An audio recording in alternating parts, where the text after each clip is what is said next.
I'm going to explain how Maria was able to get a $1.2 million settlement for her accident. You're also going to learn some of my best tips that may increase your chance at getting a bigger personal injury settlement. While Maria had a slip and fall case, these tips apply to car accident cases and many other claims. Getting a personal injury settlement is incredibly hard.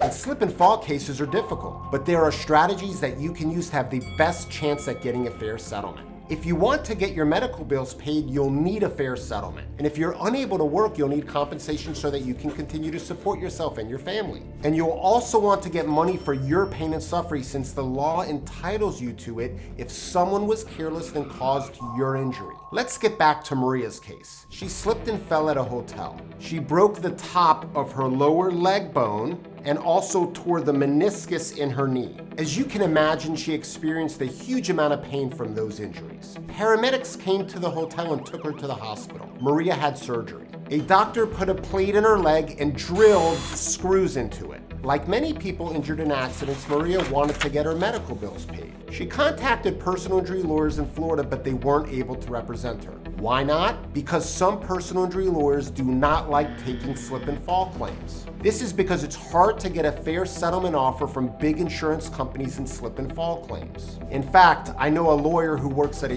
huge personal injury law firm who says that her firm does not like slip and fall cases given how tough they are to get big injury settlements. Now, in many cases where someone slips and falls, I tend to agree with that law firm's approach. This is because in many cases, the injuries are not serious enough for it to make sense to bring a claim. And most of the time, proving fault in the place where you fell is tough.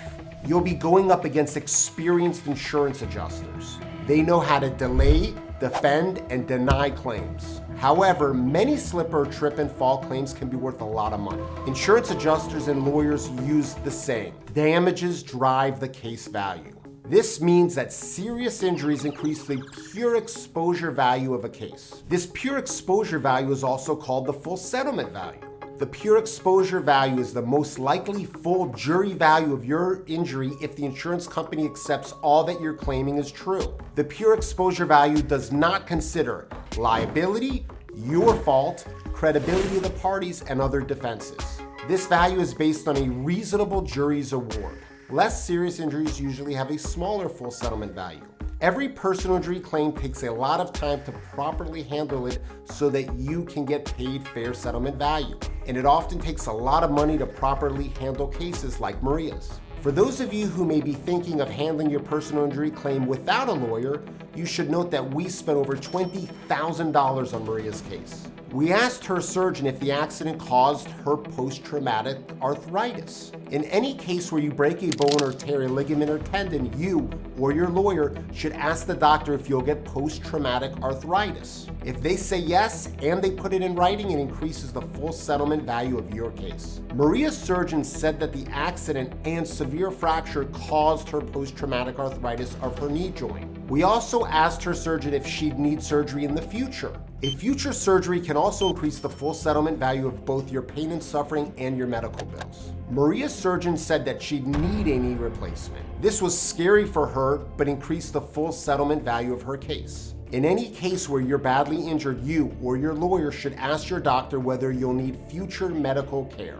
If your doctor says you'll need future medical care, look at your medical records to see if they say this. If not, kindly ask your doctor if he or she will say in writing that you'll need future treatment or surgery. When it comes to future medical care, insurance companies usually pay much more money for surgery than routine doctor visits. After a lawsuit was filed, we settled Maria's case for a whopping $1.2 million. After lawyers' fees, cost, and paying back Medicare, Maria got over $707,000 in her pocket. Knowing how to document your future medical care is not enough to increase your chance at getting a big settlement. You still need to know how to value your pain and suffering. And in this video here, I tell you how to do just that, so watch that video right now.